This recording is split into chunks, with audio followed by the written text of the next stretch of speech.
નમસ્કાર વિદ્યાર્થી મિત્રો, ધોરણ 9 ગણિત અને વિજ્ઞાન માટેની ચેનલ નિહલ સહમાં હું તમારું સ્વાગત કરું છું.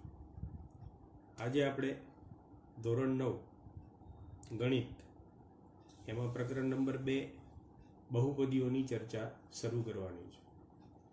મિત્રો, આ માટે જે રિવિઝનની જરૂર હતી એ રિવિઝન મેં તમને અગાઉ 2 એસાઇનમેન્ટ વડે આપેલું છે. એટલે ધોરણ 8ની અંદર આપણે જે થોડું ઘણું બેઝિક શીખ્યા છીએ, જે બહુપદીઓને લગતું છે અથવા બહુપદીઓના ઉપયોગમાં આવે તેવું છે, એનું મેં તમને રિવિઝન 2 એસાઇનમેન્ટ વડે કરાવેલું છે. હવે આજે આપણે ધોરણ 9 એની અંદર બહુપદીના ટોપિકમાં કઈ કઈ બાબતો છે એને શીખવાનું શરૂ કરવાનું છે. સૌથી પહેલો જ પ્રશ્ન આપણને ઊભો થાય કે સર, બહુપદી એટલે શું? તો નોર્મલ લોકો એવું કહેતા હોય છે કે બહુ બધા પદ હોય એને બહુપદી કહેવાય. બહુપદી એટલે શું? તો કે બહુ બધા પદવાળી હોય એને બહુપદી કહેવાય. આ માન્યતા મિત્રો તદ્દન ખોટી છે. આવી કોઈ વ્યાખ્યા છે જ નહીં કે જેમાં બહુ બધા પદ હોય એને બહુપદી કહેવાય. એવું જરૂરી નથી કે બહુ બધા પદ હોય એને જ બહુપદી કહેવાય. તો ગાણિતિક રીતે બહુપદીને આપણે કેવી રીતે વ્યાખ્યાયિત કરી છે, એની વ્યાખ્યા શું છે, એને બરાબર સમજી લઈએ અને એની અંદર આવતા શબ્દોને પણ આજે બરાબર ચોખવટપૂર્વક મગજમાં ઉતારી દઈએ. વ્યાખ્યા છે બહુપદી એટલે શું? તો એનો જવાબ છે કોઈ પણ ચલ એક્સની બૈજિક અભિવ્યક્તિને ચલ એક્સની બહુપદી કહેવામાં આવે છે. કોઈ પણ ચલ એક્સની બૈજિક અભિવ્યક્તિને ચલ એક્સની બહુપદી કહેવામાં આવે છે. કેટલાક શબ્દો અહીંયા નવા આવે છે જેનું આપણને અર્થ ખબર ના હોય, તો પહેલા અર્થ આપણે એના ક્લિયર કરી લઈએ. બૈજિક શબ્દનો અર્થ શું કરીશું? તો બૈજિક એટલે પાયાની. તો ગણિતની પાયાની ક્રિયાઓને બૈજિક ક્રિયાઓ કહેવામાં આવે છે. ગણિતની પાયાની ક્રિયાઓ છે સરવાળો, બાદબાકી, ગુણાકાર અને ભાગાકાર. સરવાળો, બાદબાકી, ગુણાકાર અને ભાગાકાર આ આપણી બૈજિક ક્રિયાઓ છે. એટલે અહીંયા બૈજિક શબ્દનો અર્થ આપણે સરવાળો, બાદબાકી, ગુણાકાર અને ભાગાકાર કરવાનો છે. અભિવ્યક્તિ એટલે વ્યક્ત કરવું. કોઈ પણ વસ્તુનું વર્ણન કરીએ તો એને અભિવ્યક્ત કર્યું કહેવાય. આપણે કોઈ વ્યક્તિ વિશે બોલીએ તો પણ આપણે આપણી અભિવ્યક્તિ કરી કહેવાય. એ વ્યક્તિ પ્રત્યેનો આપણો અભિપ્રાય આપ્યો કહેવાય. તમારે અભિવ્યક્ત કોને કરવાનો છે? તો ચલને. હવે ચલ એટલે શું? તો સાદી ભાષામાં તમે ઓળખો તો આપણે જે બધા એક્સ, વાય, ઝેડ, કોઈક વખત એની અંદર પી, એ, બી આવા અજ્ઞાત જે નંબરો, અજ્ઞાત સંખ્યાઓ જે ધારવામાં આવે છે એ બધી જ અજ્ઞાત સંખ્યાઓને ચલ કહેવામાં આવે છે. ચલ એ કોઈ પણ કિંમત ધારણ કરવા માટે સક્ષમ હોય છે. એટલે કે આપણે એના બદલે કોઈ પણ કિંમત લઈ શકીએ છીએ, મૂકી શકીએ છીએ અને ચલ પોતે પણ કોઈ બી કિંમત ધારણ કરી શકે છે. આ વાક્ય હું જે બોલું છું એનો અર્થ આપણે જેમ જેમ ચેપ્ટર શીખતા જઈશું એમ ખ્યાલ આવશે કે ઓકે, એક્સ અને વાયની કોઈ પણ કિંમતો હોઈ શકે અને કેવી રીતે એ કિંમતો મેળવી શકાય, લઈ શકાય, એ બધું આપણે આ ચેપ્ટરની અંદર જોવાના જ છીએ. પણ અત્યારે એવું યાદ રાખો કે આપણે જે બધું એક્સ, વાય, ઝેડ, એબીસી લખીએ છીએ એ બધા આપણા માટે ચલ છે. ઉદાહરણ તરીકે, એટલે કે આવી અભિવ્યક્તિ હોય કેવી રીતે શકે? તો હું ધારો કે ઉદાહરણમાં લખું, એકદમ સાદી અભિવ્યક્તિ લખું 2 ગુણ્યા એક્સ. તો મેં અહીંયા એક્સને 2 વડે ગુણીને અભિવ્યક્ત કર્યો છે. એનો જવાબ આવશે 2x. તો 2x એ આપણા માટે બહુપદી છે. બીજી અભિવ્યક્તિ ધારો કે આપણે લઈએ 3 ગુણ્યા એક્સ ઓછા 1. ક્યાંય પણ કોઈ પણ જગ્યાએ કૌંસ કર્યો નથી આપણે, તો આપણને ભાગુસભા નિયમ ખબર જ છે. એટલે પહેલા શું થશે? ગુણાકાર. તો આ બંને ભેગા કરીએ તો આ અભિવ્યક્તિ એવી રીતે લખાશે 3x - 1. આનું જો શાબ્દિક વર્ણન કરવું હોય તો એવું પણ બોલી શકાય, કોઈ એક અજ્ઞાતના 3 ગણામાંથી 1 બાદ કરતા. કોઈ એક ચલના 3 ગણામાંથી 1 બાદ કરતા તો આપણને આવું એક પદ મળે. એ આપણા માટે બહુપદી છે. -1/2 into x plus √3. ચલો તો અહીંયા પણ પહેલા ગુણાકાર આપણે લઈ લઈશું, એટલે ગુણાકારનું વર્ણન કરીએ તો શું થશે? -x/2 plus √3. તો આ પણ બહુપદી છે. વધુ કેટલાક ઉદાહરણ જોઈએ. 3 into x plus 5 minus 2 into x into x. હવે આને ભાગુસભા પ્રમાણે જો ભેગા કરીએ તો આ 3 જણ ગુણાકારમાં છે, આ 2 જણા ગુણાકારમાં છે અને આ પદ અલગ છે, એટલે અત્યારે હાલ આપણી પાસે ટોટલ 3 પદ છે. ચલો એનું સાદુરૂપ લખીએ તો આપણને બહુપદી મળે. તો સાદુરૂપ શું થશે? 3x plus 5 minus 2x². તો મિત્રો આ પણ એક બહુપદી છે. આમ કોઈ પણ ચલને, ચલ તરીકે આપણે x લઈએ છીએ, એને બૈજિક અભિવ્યક્તિ એટલે કે સરવાળો, બાદબાકી, ગુણાકાર, ભાગાકાર, એના ઉપયોગથી જ્યારે પણ અભિવ્યક્ત કરવામાં આવે એટલે કે લખવામાં આવે ત્યારે એ અભિવ્યક્તિને આપણે બહુપદી કહીએ છીએ. વધુ કેટલાક ઉદાહરણોથી હજી બહુપદીને સમજવા પ્રયત્ન કરીએ. હવે આપણે સમજીએ કે ખરેખર આ બધી બહુપદીઓ બને છે કેવી રીતે. એક સાદા ઉદાહરણથી અહીંયા તમને સમજાવવા પ્રયત્ન કરીશ કે ખરેખર બહુપદીઓનું નિર્માણ કેવા કેવા કૂટ પ્રશ્નોમાંથી અથવા તો કેવા પ્રશ્નોમાંથી થતું હોય છે. એક સાદું ઉદાહરણ જોઈએ. આવા તો ઘણા પ્રશ્નો છે, પણ અહીંયા એક સરસ ઉદાહરણથી આપણે સમજવા પ્રયત્ન કરીએ. ધારો કે આપણે એક ચોરસનું ઉદાહરણ લઈએ છીએ. ચોરસની ચારે બાજુઓના માપ સરખા હોય છે. ધારો કે ચોરસની બાજુનું માપ 5 છે, તો એની પરિમિતિ કેટલી થાય? તો પરિમિતિ એટલે આપણને ખબર જ છે કે 4 બાજુ અને ચારે બાજુઓના માપ સરખા, એટલે 4 × 5, એટલે પરિમિતિ કેટલી થશે? 5 ચોક 20. આ તો તમને ખ્યાલ જ હશે. ચારેય બાજુઓનો સરવાળો કરીએ એટલે આપણને પરિમિતિ મળે.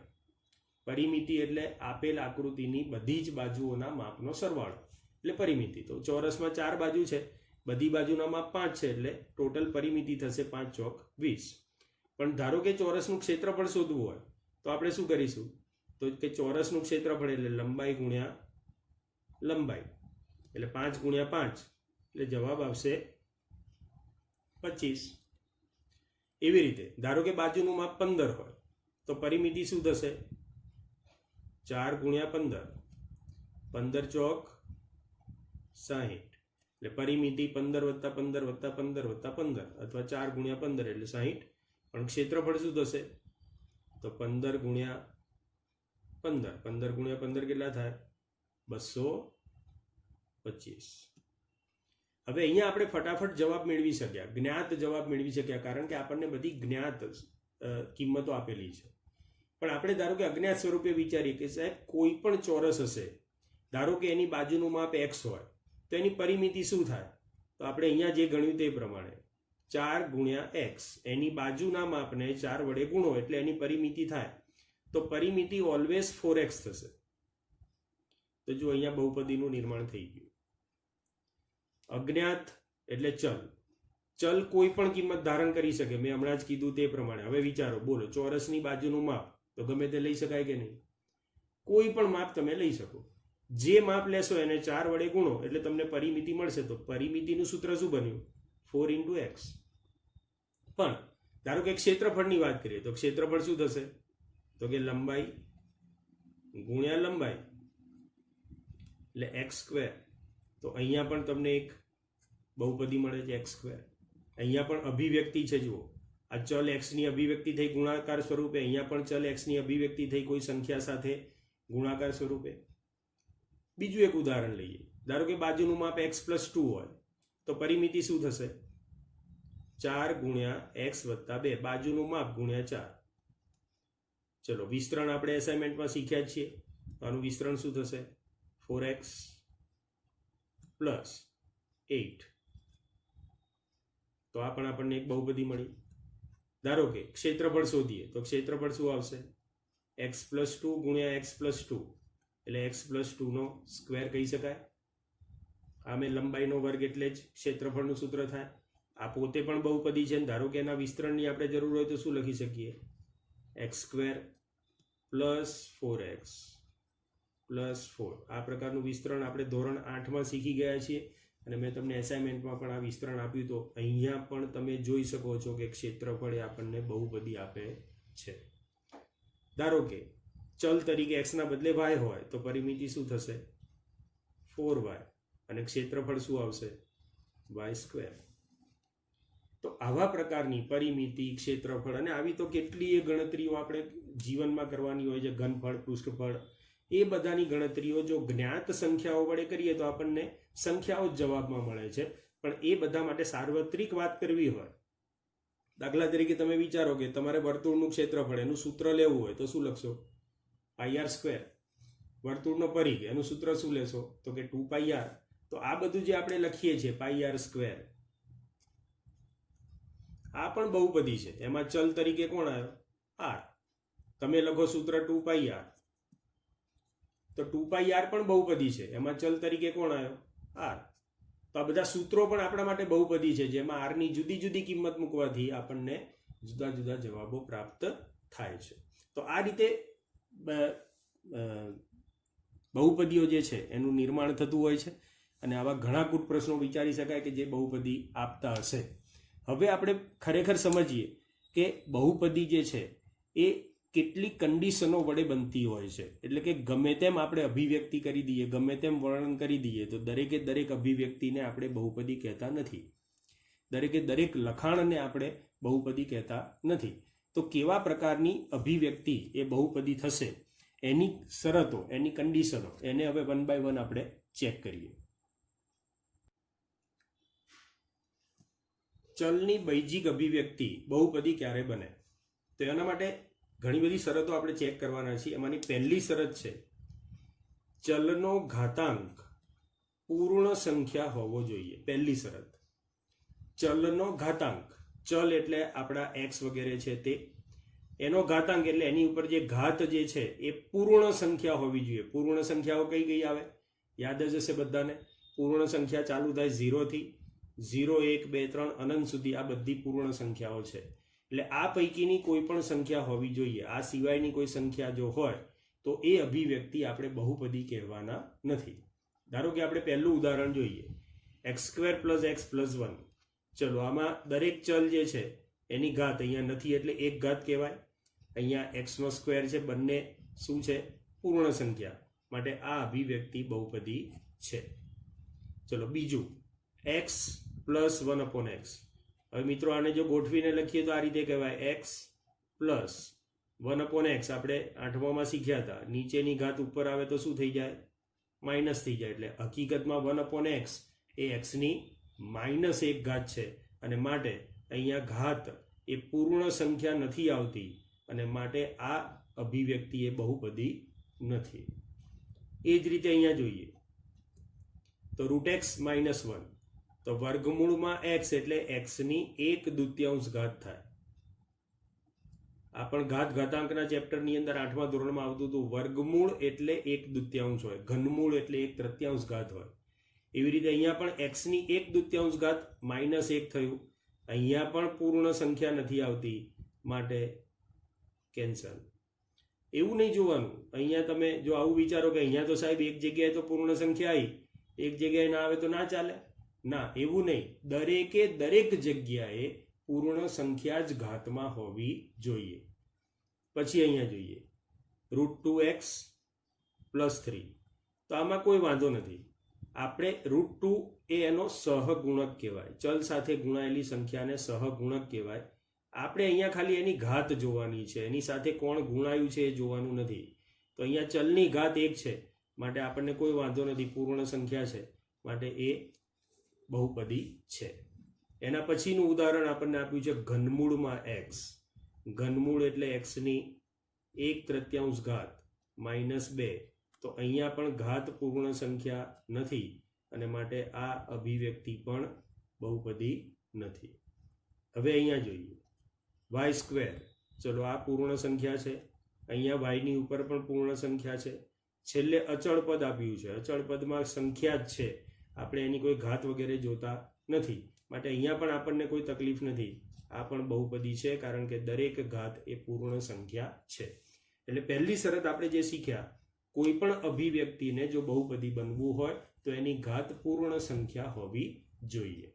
હવે આ જ રીતે બીજી કઈ કન્ડિશન છે એ પણ સમજીએ.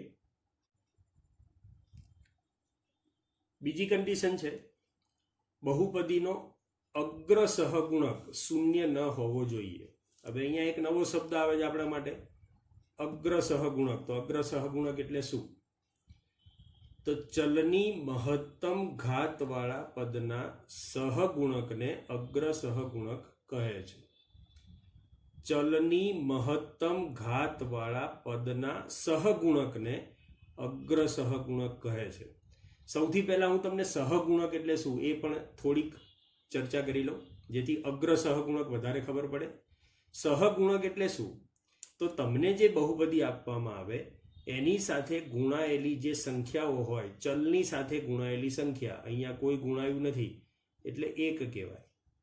તો ચલની સાથે જે ગુણાયેલી સંખ્યાઓ છે એ બધી સંખ્યાઓ એ સહગુણક કહેવાય. આની પાસે એક લેવાનો છે.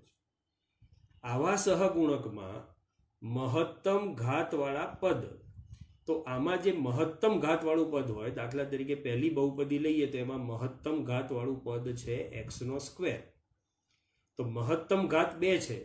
આ પદનો જે સહગુણક હોય એ એનો અગ્ર સહગુણક કહેવાય. તો અહીંયા અગ્ર સહગુણક જે છે એ 1 છે. બરોબર છે? મોટામાં મોટી ઘાતવાળા પદનો સહગુણક એટલે અગ્ર સહગુણક. એ શૂન્ય ન હોવો જોઈએ, તો અહીંયા એ શૂન્ય નથી, અને માટે આપેલી અભિવ્યક્તિ એ બહુપદી છે. બાકીની કન્ડિશનો પણ સેટિસ્ફાય થઈ જ જાય છે. ઘાત પૂર્ણાંક છે. બીજી બહુપદી જોઈએ, તેમાં મહત્તમ ઘાતવાળું પદ વચ્ચે આપેલું છે, એટલે કે પદ ક્રમમાં ગોઠવેલા નથી. કશો વાંધો નહીં, આપણે મહત્તમ ઘાતવાળું પદ શોધી લેવાનું. ચલો, મહત્તમ ઘાતવાળું પદ કયું થશે? x3 એનો સહગુણક કોણ? તો સહગુણક મિત્રો હંમેશા ચિહ્ન સહિત લેવાનો હોય છે, એટલે આનો અગ્ર સહગુણક થશે -2, અને એ પણ શૂન્ય નથી, અને બાકી ઘાતાંક પણ પૂર્ણ સંખ્યાઓ છે, અને માટે આ બહુપદી છે. નીચે આવીએ તો અહીંયા મહત્તમ ઘાત 2 છે, અને એ પદનો સહગુણક √2 છે, એટલે અહીંયા અગ્ર સહગુણક થશે -√2, અને એ પણ શૂન્ય નથી, અને માટે આપેલી અભિવ્યક્તિ બહુપદી છે, કારણ કે બાકીના ઘાતાંક પણ બરોબર જ છે. અહીંયા જોઈએ તો અહીંયા જુઓ, મહત્તમ ઘાતાંકવાળું પદ છે x3, અને એનો સહગુણક આપણને આપ્યો છે 0, એટલે અગ્ર સહગુણક શું થયો? 0. એટલે અહીંયા અગ્ર સહગુણક એ 0 છે, અને માટે આપેલી અભિવ્યક્તિ આપેલા સ્વરૂપે બહુપદી નથી. એટલે મિત્રો અગ્ર સહગુણક જે છે એ કદી શૂન્ય હોવો જોઈએ નહીં, કારણ કે આનો અર્થ જ નથી બનતો. તમે 0 વાળું પદ જે છે એને શરૂઆતમાં મૂકો તો હું આવું તો 0x300 લખું, એનાથી શું ફેર પડે? 0 વડે ગુણાઈ ગયા એટલે એ પદનું કોઈ મહત્વ જ નથી, માટે એ પદ જે છે એ બહુપદીમાં ન ચાલે. એટલે એવા પદો જે છે એની ગણતરી કરતા નથી, અને માટે જો પહેલું જ પદ, મહત્તમ ઘાતવાળું પદ, પહેલું જ પદ જો આવું હોય તો એ બહુપદી એટલે એ અભિવ્યક્તિ બહુપદી કહેવાશે નહીં, કારણ કે એનો અગ્ર સહગુણક 0 છે. બીજી કન્ડિશન જોઈએ. બીજી કન્ડિશન છે, બધા જ સહગુણકો વાસ્તવિક સંખ્યા હોવા જોઈએ. મેં તમને સહગુણકો હમણાં સમજાવ્યા. ચલની સાથે જે ગુણાયેલા હોય એ બધા સહગુણકો કહેવાય. અને અહીંયા છેલ્લું પદ પણ આપણે સહગુણકમાં લઈશું, જેને અચળ પદ કહીએ છીએ. ધારો કે એના માટે વિચારવું હોય તો આવું વિચારી શકાય, પાછળ x0 ઘાત છે અને ચલની ઘાત પૂર્ણ સંખ્યા હોઈ શકે, એટલે 0 ઘાતવાળું પદ શક્ય છે, અને x0 ઘાતવાળું પદ એટલે જ અચળ પદ, છેલ્લું પદ, જેમાં ચલ લખવાની જરૂર રહેતી નથી, કારણ કે ચલની ઘાત 0 હોય છે. એટલે આ અહીંયા છે પણ આપણે લખતા નથી, દેખાતું નથી, પણ આવું અહીંયા આપેલું છે, માટે આ પણ એક પ્રકારનો સહગુણક જ કહેવાય. પણ એના માટે એક અલગ શબ્દ વાપરીએ છીએ અચળ પદ, એટલે છેલ્લું પદ કે જેમાં એક્સની ઘાત 0 છે. તો એ વાસ્તવિક હોવા જોઈએ.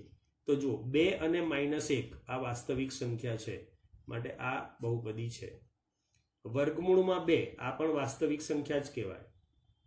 સહગુણક સ્વરૂપે છે, ચલની ઘાત પૂર્ણાંક જ છે, અચળ પદ પણ -1/2 એટલે વાસ્તવિક છે, માટે આ પણ બહુપદી છે. નીચે આવીએ તો ઘનમૂળમાં 3, x² -7x + 1/√3, આમાં પણ કોઈ જ તકલીફ નથી. સંખ્યા કોઈ પણ હોઈ શકે, એ વાસ્તવિક જ છે. સંખ્યામાં વર્ગમૂળ હોય જોવાનું નથી. સહગુણકમાં વર્ગમૂળ હોય તો એ પણ આપણે જોવાનું નથી. આપણે ઘાત પૂર્ણાંક હોવી જોઈએ તો એ છે, અને બાકીની વાસ્તવિક સંખ્યાઓ છે, માટે આ પણ બહુપદી છે.